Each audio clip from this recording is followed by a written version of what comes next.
Kasus Vina dan juga Eki semakin menuju titik terang walaupun kasus ini sebenarnya adalah sudah ingkrah teman-teman. Apalagi ada salah satu saksi yang sudah mulai berbicara di media massa yang disebut-sebut oleh kuasa hukum dari kedelapan terdakwa saat itu yang bernama Aep yang dijadikan sebagai salah satu alat bukti untuk menetapkan kedelapan orang tersebut sebagai terdakwa atau tersangka saat itu katanya nggak bisa dihadirkan di persidangan. Hari ini kita sudah melihat sejumlah media massa menampilkan wawancara dari Aep dari saksi yang kronologinya adalah pada saat di hari kejadian tersebut di tahun 2016 si Aep ini lagi berada di sebuah warung dan ada motor yang lewat dan dilemparin batu karena dia takut jadi cuma ngeliat aja dan langsung pulang. Kejadiannya itu adalah sekitar jam 9 malam dan memang kondisi jalanannya sepi dan relatif gelap, tetapi dengan cahaya dari sepeda motor yang dia lihat ada 4 motor di sana yang mengejar, itu sudah sangat jelas kok walaupun dia nggak tahu nama-namanya siapa aja, tapi kalau ditunjukin mukanya menurut Aep dia tahu kok siapa aja orang-orang tersebut. Nah, kejadian di malam hari itu terjadi pada saat dia itu mau beli rokok dan juga jajanan di area warung yang dijadikan kayak tempat untuk mereka ketemuan, nongkrong di sana. Apakah mereka itu adalah anggota geng motor atau bukan? Si Aep bilang nggak tahu apakah mereka geng motor atau bukan, tetapi yang pasti dalam peristiwa itu dia ingat ada 4 motor yang dia inget banget. Pertama adalah Pixon, Suzuki Satria, Motor Beat, dan juga Smash Pink. Aku cek backgroundnya si Aep ini siapa. Oh, ternyata dia ini punya bengkel, teman-teman. Makanya aku lihat kok knowledge-nya dia begitu jago banget karena dia punya bengkel motor dan orang-orang tersebut, anak-anak tersebut ya yang masih remaja itu memang dia sudah tahu biasanya sering nongkrong di depan bengkelnya antara sore jam 5 atau malam hari. Oke, itu jadi salah satu background yang harus kita ketahui. Saya kenal dengan wajahnya, tapi saya nggak tahu namanya, termasuk juga dengan Peggy yang baru saja ditangkap oleh Polda Jawa Barat sebagai salah satu dari 3 DPO yang tengah dicari selama ini. Yang ada di TKP waktu itu ada sekitar 8 orang. Berarti kalau 4 motor, kalau mereka boncengan ya 8 orang. Apakah 8 orang ini termasuk dengan Vina dan juga Ekinya ataukah totalnya 10? Tentunya untuk detail ini sudah didalami. Jaraknya berapa meter sebenarnya Pak? Waktu dia ngelihat Eki dan juga Vina itu dilemparin batu dan juga dikejar, menurut dia jaraknya sekitar 100 meteran. 100 meteran, berarti aku lihat dia nggak pakai kacamata, artinya dia masih punya kondisi matanya yang bagus. 100 meteran tuh berarti cukup jauh juga sih teman-teman. Tetapi sejauh-jauhnya itu pun kalau dia ada sorotan, kan kalau kayak cahaya gelap ya, apalagi ada cahaya motor, misalnya kayak aku syuting ini, ruanganku sebenarnya gelap, tetapi karena ada cahaya fokus di depan, jadi kalian bisa ngelihatnya dengan detail. Menurut aku juga sama dengan lampu dari motor tersebut yang saling kayak terkena, itu kan lebih fokus ya, makanya dia bisa mengenali dengan sangat detail. Makanya juga heran waktu dari kuasa hukumnya Sakatato kan bilang begini ya, Bu Titin ya, bahwa ini Aep katanya kok bisa dia itu hafal nomor polisinya, terus juga hafal wajahnya, hafal motornya. Oh, ternyata setelah dicek ya wajar karena dia itu tahu motor dengan detail karena dia adalah pemilik sebuah bengkel motor di sana. Dia mengaku bahwa dia sudah pernah diperiksa waktu kejadian di tahun 2016 itu, diperiksanya adalah di Polres Cirebon. Nah, semalam katanya beberapa hari lalu ya tepatnya, dia pun juga sama kembali diperiksa di Polda Jawa Barat tentang DPO yang baru aja ditangkap. Kemudian saya diidentifikasikan, saya cek, ya memang betul saya tahu wajah tersebut dan wajah tersebut adalah orang yang saya lihat juga di malam kejadian 8 tahun yang lalu. Tapi dikatakan bahwa kan netizen bilang nih, Anjas, ini kan ada foto yang beredar nih antara fotonya Peggy atau Egi atau Perong lah ya. Itu kan dulu dia pakai anting besar nih ya, ada lubangnya. Kok sekarang di foto yang sekarang nggak ada? Aku nggak tahu teman-teman untuk bagian ini, karena kan ini foto-foto yang boleh dibilang ada dalam kategori sumber istimewa ya. Dari Polda Jawa Baratnya belum merilis foto yang lama dan juga yang baru. apakah ini benar atau tidak perbandingannya, tetapi kalaupun seandainya itu benar, dua sosok ini adalah Peggy zaman dulu dan juga zaman sekarang, ya menurut aku bukan hal yang aneh ya. Kalau untuk tampilan appearance, itu kan bisa berubah dengan banyak cara. Tetapi yang nggak bisa dirubah adalah DNA. Karena aku yakin pada saat tahun 2016 yang lalu, menurut keterangan dari Kartini, ibunya Peggy Setiawan, yang sekarang sudah resmi menjadi tersangka ya teman-teman, itu juga mengatakan bahwa anak saya itu sudah pernah diperiksa kok waktu itu 2016, bahkan ada 2 motornya yang dibawa juga sebagai barang bukti.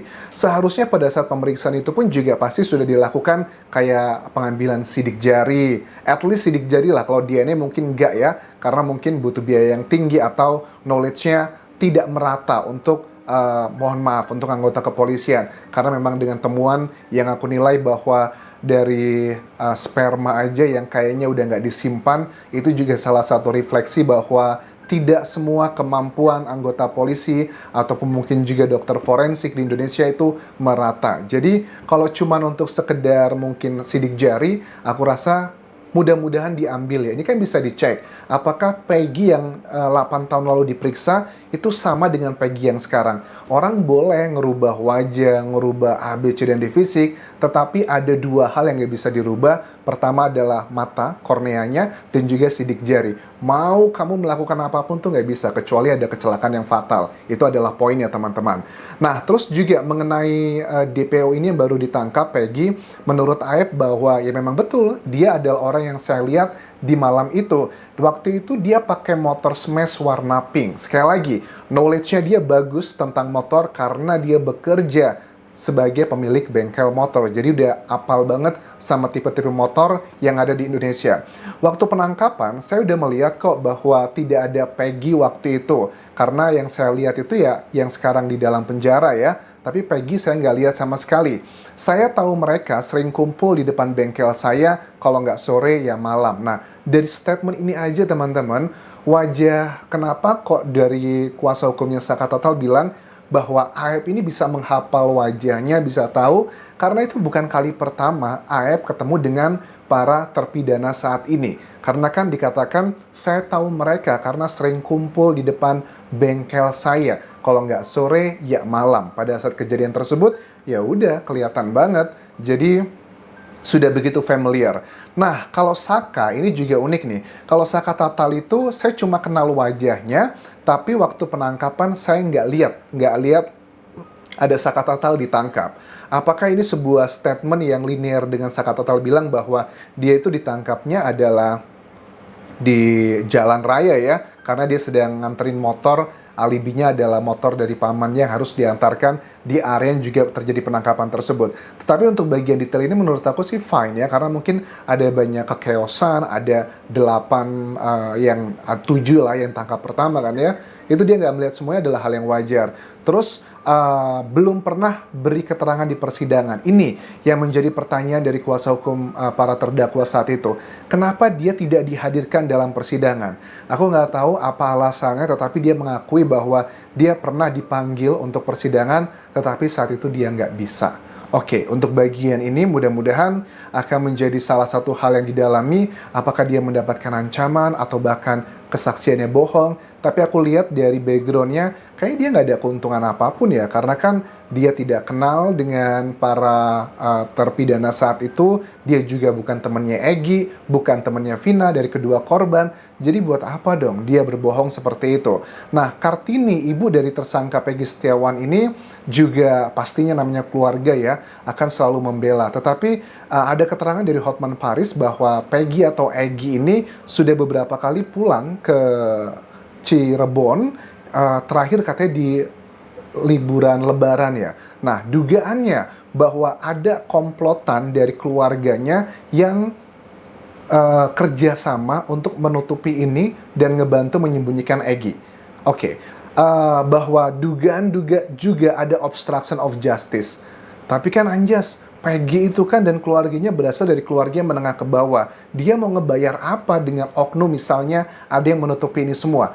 Ya ini juga menjadi salah satu untuk pendalaman teman-teman. Karena kalau ada teman-teman yang bilang bahwa nggak mungkin orang ekonomi bawah, tampangnya lugu, tidak melakukan kriminal, aku rasa itu bukan alasan yang kuat. Karena yang namanya status ekonomi seseorang, status pendidikan, atau status sosial seseorang, itu tidak linier dengan tindakan kriminal. Orang yang cakep melakukan kriminal, banyak. Yang nggak cakep juga banyak. Yang tajir, yang nggak tajir juga ada. Yang miskin atau sangat miskin juga banyak kan teman-teman. Jadi jangan dijadikan alasan status tersebut sebagai alibi bahwa tidak mungkin sampai seperti itu. Ya, potensi sangat kuat adalah karena mungkin kompetensi dari, mohon maaf, sebagian anggota polisi yang berada di kawasan Cirebon tersebut, itu knowledge-nya tidak sampai, atau bukan nggak sampai ya, tapi mereka malas kerja keras sekali. Sebagian netizen berpikiran seperti itu.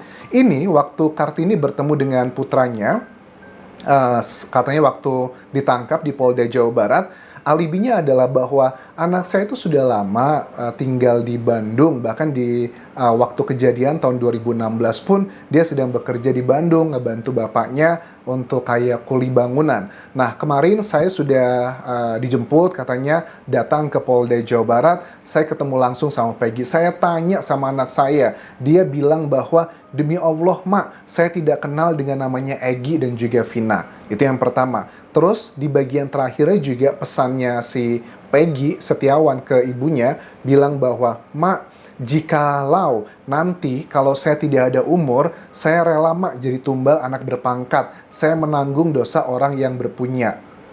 Terus emaknya bilang bahwa saya peluk dia dan bilang, jangan gitu Cung, Allah maha mendengar dan maha tahu apa yang tidak kamu lakukan. Saya sakit, dia difitnah, dia tulang punggung keluarga. Adik-adiknya pun menangis, nanyain, Aa kok difitnah, kenapa? Dia sudah bersumpah tidak melakukan itu. Anak saya itu baik dan jujur walau dia jelek, itu kata-katanya. Jadi permintaan dari Kartini adalah teliti dulu sebelum menangkap. Kalau memang dia pelakunya, pasti bertanggung jawab. Dia nggak mau bertanggung jawab karena dia nggak melakukannya. Nah, statement terakhir ini indikasinya adalah bahwa Kartini itu sudah mengetahui bahwa dia masuk dalam DPO, tetapi dia mungkin melarikan diri ke Bandung dengan alasan alibinya. Ya karena memang dia nggak melakukannya, jadi ngebantu. Kita pahami, namanya ibu pasti akan ngebela putranya. Adalah hal yang wajar sekali. Tetapi kan sudah ada keterangan alat bukti teman-teman. Kata Kabid Humas Polda Jawa Barat, Kombes Pol Julius Abraham Abbas yang mengatakan bahwa kami itu dalam menetapkan tersangka kan tidak hanya dari satu alat bukti aja. Alat bukti kan ada 5, ada keterangan saksi, keterangan ahli, keterangan terdakwa, petunjuk, dan juga surat. Dibutuhkan 2 alat bukti untuk menetapkan satu orang sebagai tersangka. Dari Peggy ini yang sekarang sudah resmi ditetapkan sebagai tersangka, keterangan pertama yang sudah kita lihat di media massa adalah keterangan Aep. Jelas itu adalah si Peggy. Terus juga keterangan berikutnya adalah dari BAP yang pertama ke 8 terpidana. 1 yang sudah bebas ya, walaupun sekarang dicabut, tapi kalau memang sudah menjadikan tersangka, kalau itu dianulir, nggak dianggap, berarti ada alat bukti yang lain nih. Misalnya keterangannya dari Aep ya, saksi itu yang katanya dia ngelihat si Peggy. Ada alat bukti lainnya apa aja kira-kira? Adalah keterangan ahli, misalnya motor. Makanya kan ada sejumlah barang bukti yang diamankan. Mungkinkah motor yang dipakai Peggy di malam kejadian, motor smash warna pink, kan ada beberapa bagian yang kita lihat di bawah sebagai barang bukti, mungkin itu velgnya atau mesinnya sebagai petunjuk. Nah, itu juga bisa. Jadi menurut aku pada saat Polda Jawa Barat menetapkan Peggy sebagai tersangka, berarti sudah ada 2 alat bukti yang kuat. Nah, statement juga unik pada saat Peggy nitip pesan ke emaknya bahwa jikalau nanti saya tidak ada umur, saya rela, Mak, jadi tumbal anak berpangkat, saya menanggung dosa orang yang berpunya. Bagaimana dia punya asumsi bahwa ini adalah orang yang berpunya? Terus juga anehnya, kalau memang dia tidak terlibat dalam peristiwa ini, tetapi kenapa ada sejumlah orang yang melihat dia ada di sana? Di video berikutnya akan aku bahas adalah salah satu saksi yang sekarang ini dia sedang mengajukan diri ke LPSK, Lembaga Perlindungan Saksi dan Korban. Namanya saksinya itu adalah Mel. Akan aku bahas di video berikutnya. Dia menceritakan dengan sangat detail karena menurut dia adalah orang ke-12 yang ada dalam peristiwa itu, tapi dia bersembunyi dan melihat peristiwa ini secara keseluruhan. Kita akan analisa di video berikutnya apakah ini masuk akal atau tidak. So, menurut kalian, apakah kalian percaya Peggy yang sekarang baru ditangkap oleh Polda Jawa Barat, dia terlibat dalam peristiwa ini atau tidak? Kalau menurut aku yakin dengan Polda Jawa Barat memang ada petunjuk yang mengarah ke sana. Tetapi kita nantikan bagaimana keterangan selanjutnya. Terima kasih sudah menonton. Kalau ada informasi terbaru atau update terbaru mengenai kasus ini, silahkan tinggalkan di kolom komentar video ini atau bisa ke Facebook pageku atau TikTokku dan juga Instagramku di Anjasa Semara. Sampai jumpa.